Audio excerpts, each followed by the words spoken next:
Ma thèse est que nous allons vers un effondrement de notre économie. C'est pour ça que j'ai appelé le livre Survivre à l'effondrement économique. Parce qu'au fond, notre système de vie est bâti sur une économie extrêmement complexe et je pense de plus en plus fragile. Ce qui me fait penser et ce qui me fait avoir la thèse de l'effondrement économique, c'est une analyse de facteurs empiriques, de facteurs qui, à mon avis, sont en tout cas, avec les données que l'on a aujourd'hui, incontestables et qui sont en fait trois grandes problématiques de fond qui sont en train de converger. La première, c'est que par le fait de la croissance démographique du monde et de ses modes de consommation, nous arrivons à une très forte consommation de toutes les ressources naturelles et nous arrivons vers le pic de consommation de celles-ci, c'est-à-dire que nous avons consommé au-delà de la moitié de toutes les ressources qui existent. Et ça, c'est vrai aujourd'hui pour le pétrole conventionnel, pour la plupart des ressources de minerais tels que fer, cuivre, zinc, cobalt, etc., les terres rares et de plus en plus les autres matières qui nous permettent de générer de l'énergie. Donc nous allons faire face à une perte de ces ressources et de ces sources d'énergie qui nous permettent de maintenir l'économie mondiale et globalisée de la manière dont elle fonctionne aujourd'hui, c'est-à-dire dans un système de croissance. Cette croissance future, elle va être de plus en plus difficile, voire impossible, parce que nous n'avons plus la matière première et l'énergie nécessaire pour la faire continuer. Et ça, c'est le premier point fondamental qu'il faut comprendre et que j'explique dans le détail, évidemment, dans le livre. Le deuxième point, qui est en réalité tout à fait lié, c'est que par notre nombre croissant d'individus sur Terre et par nos modes de consommation, nous avons tendance à de plus en plus générer du déchet, de la pollution. Et ce déchet, de cette pollution liée à, évidemment, l'exploitation des ressources, notamment agricoles, piscicoles, marines, et simplement la destruction des sols par la surutilisation de l'eau potable, la surutilisation d'engrais, de pesticides, de techniques d'agriculture qui sont industrielles et intensives et qui appauvrissent et qui détruisent les sols, nous arrivons vers ce que j'appelle un effondrement des niches écologiques qui ont déjà commencé. On voit aujourd'hui que nous avons déjà entamé une extinction massive des espèces animales et végétales sur Terre, mais qu'au fond, cette destruction de l'environnement, et on parle, à la limite, on ne parle même pas ici de réchauffement climatique. C'est déjà, avant le réchauffement climatique, la pollution et la destruction de l'écosystème. Et cette destruction d'écosystèmes, eh bien, elle va avoir un impact sur les écosystèmes dont nous avons besoin pour vivre. Et c'est vrai que les populations occidentales s'en rendent moins facilement compte parce que souvent la destruction et la pollution, elle est exportée loin, dans des pays plus pauvres, dans des pays où il y a moins de réglementation. Mais enfin, elle est en train de nous atteindre et pour preuve, on voit l'augmentation des produits agricoles, des sources de nourriture, etc. Et le troisième élément de crise fondamentale, c'est la crise financière et la crise de la dette. C'est-à-dire que nous sommes entrés dans des structures économiques basées sur des services, basées sur la délocalisation massive des industries. Et donc nous ne savons plus créer de la richesse autrement que par le bas coût et de l'avoir exporté dans des pays en développement. Et tout ça, c'est possible grâce au transport, c'est possible grâce au pétrole, or il y en aura moins. Et pour remplacer cette perte d'industrialisation, pour continuer à faire de la croissance, nous avons fait des services, mais comme les services créent peu de valeur et peu de richesse, en réalité, nous nous sommes endettés. Nous nous sommes endettés pour pouvoir continuer à consommer à titre individuel, à titre des entreprises et à titre des États. Nous avons également acheté la paix sociale par la dette, parce que nous avons arrosé une immense majorité de populations. Les populations, entre guillemets, de souche, de plus en plus, évidemment, qui n'ont plus de travail créateur de richesse, puisque nous avons délocalisé nos industries et tout ce qui avait été créateur de richesse, mais également l'immense quantité de personnes qui continuent à croître, qui viennent chez nous d'autres pays, probablement en espérant trouver un Eldorado et une richesse.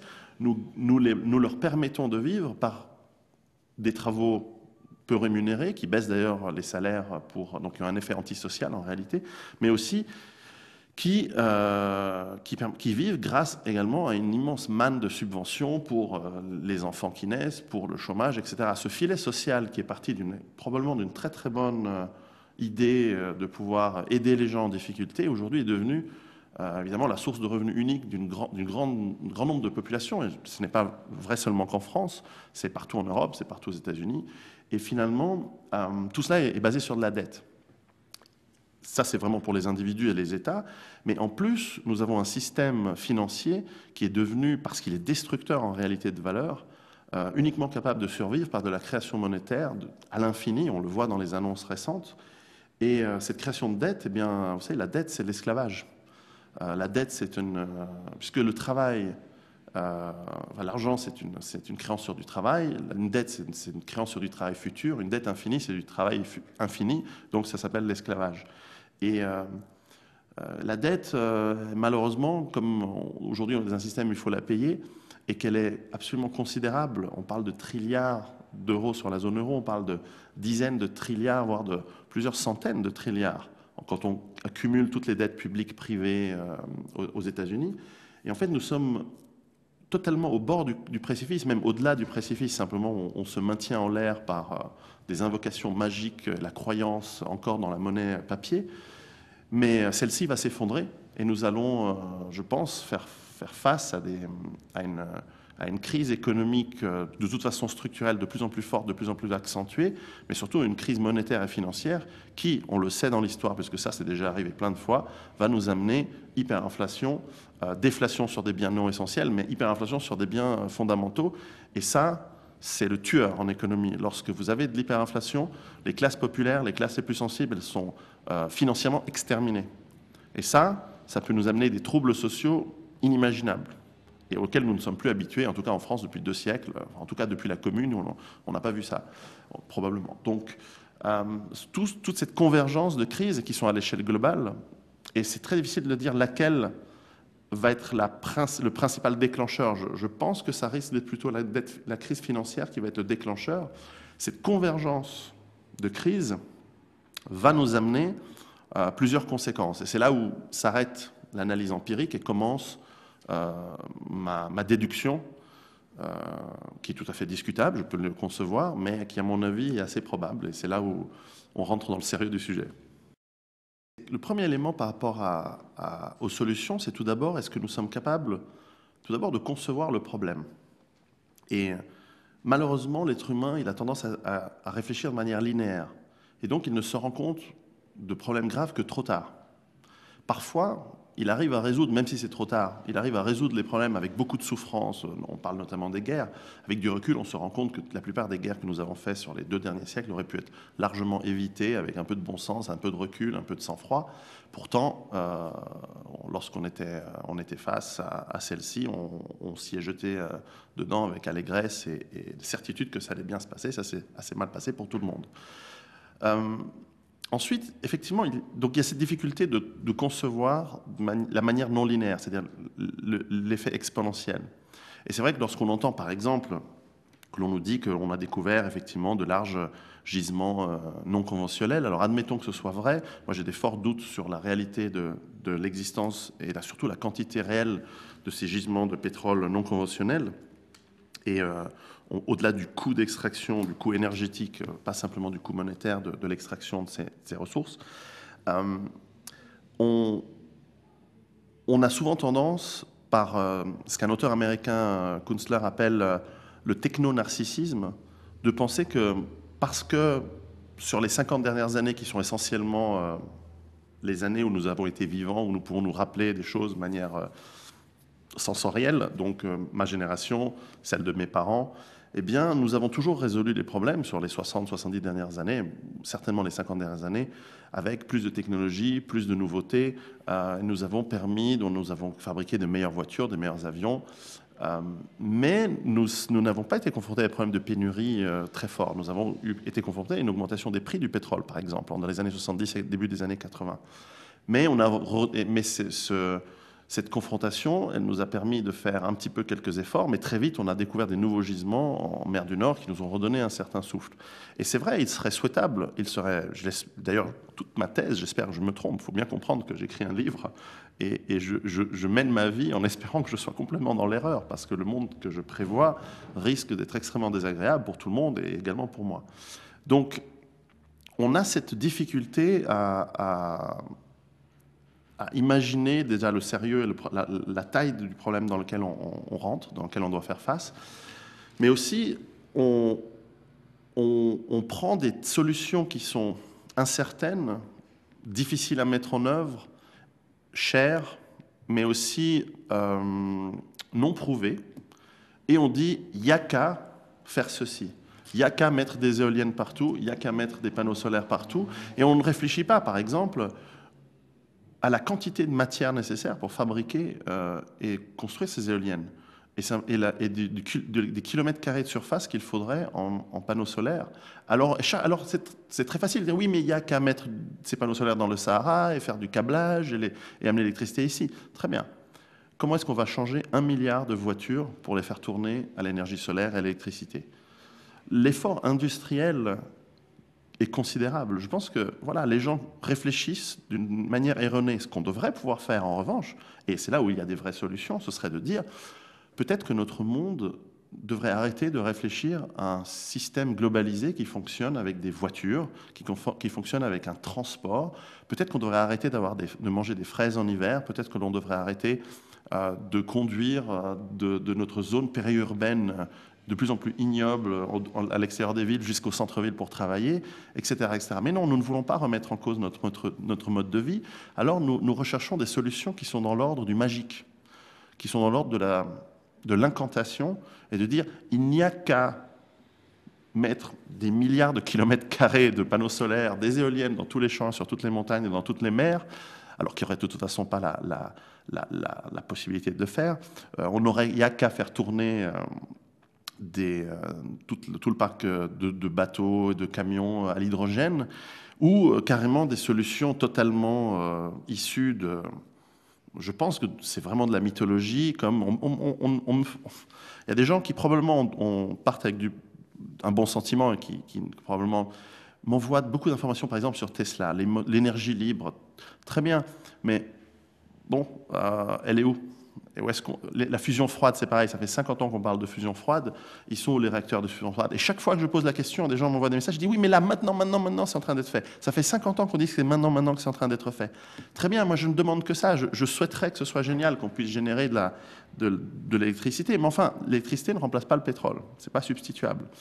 Et vous pouvez construire des éoliennes, le rotor de l'éolienne en titane, va falloir le faire dans une aciérie de haute performance. Bon, comment vous n'allez pas chauffer avec de l'électricité? On a des problèmes à ce niveau-là. Et puis, vous pouvez avoir toute l'électricité du monde.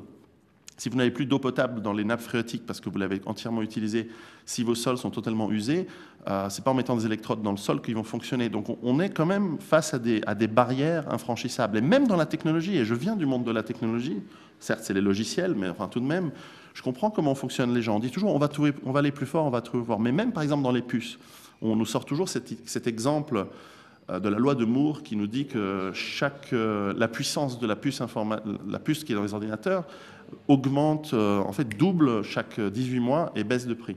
Et je crois est divisé par 2 et double. Donc en fait on a un quadruplement de puissance chaque 18 mois.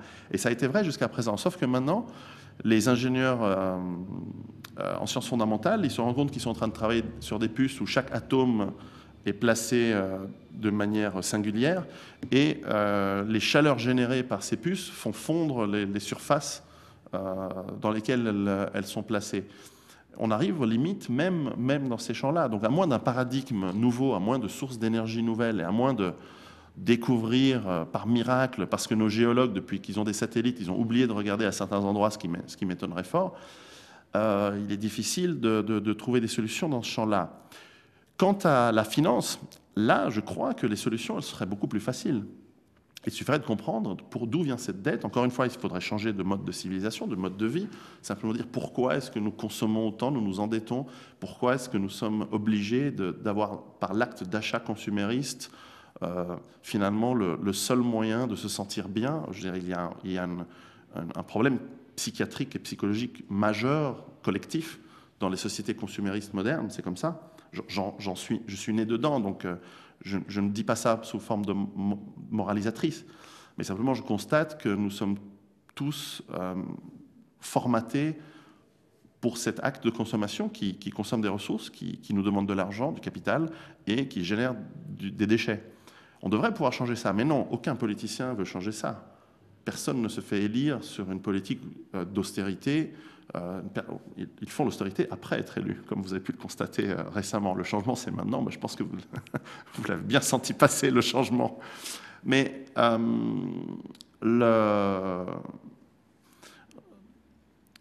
personne ne veut facilement, et ça fait partie de l'être humain, et je le vois avec les enfants, c'est très difficile de leur faire apprendre sans qu'ils ressentent même charnellement l'erreur. On apprend beaucoup plus par les erreurs que simplement par le conseil ou simplement l'exemple. Je crois qu'on va devoir souffrir avant de pouvoir changer. Mais en théorie, dans la finance, des solutions, elles sont possibles. Après tout, l'Islande a très bien montré que la dette, elle l'a éliminée comme ça, simplement en décidant que la dette, elle ne la devait plus. Après tout, c'est une vue de l'esprit, la dette. C'est un contrat entre une personne, entre une entité et une autre, une personne, une banque. Si une des deux personnes décide que c'est fini, ensuite c'est une question de force, c'est une question de rapport de force, comme tout dans la vie, tout est une question de rapport de force. Donc si la banque est capable d'avoir derrière elle un État qui, par des lois et des manières coercitives, par la police, les huissiers, etc., vient et récupère des biens en échange de la dette, et donc vous met en esclavage, c'est une chose. Mais si une nation, pour peu qu'elles existent encore, soit capable de dire « non, mais finalement, cette finance internationale, on considère qu'on s'est fait avoir, qu'elle nous a eu, on ne doit plus rien à personne, et on a encore l'armée pour nous défendre », là, c'est un autre paire de manches. Mais est-ce que vous avez encore une nation? Est-ce que vous avez encore une armée en France? Une vraie armée et une vraie nation. C'est une question, j'espère, provocante, mais posez-vous vraiment la question.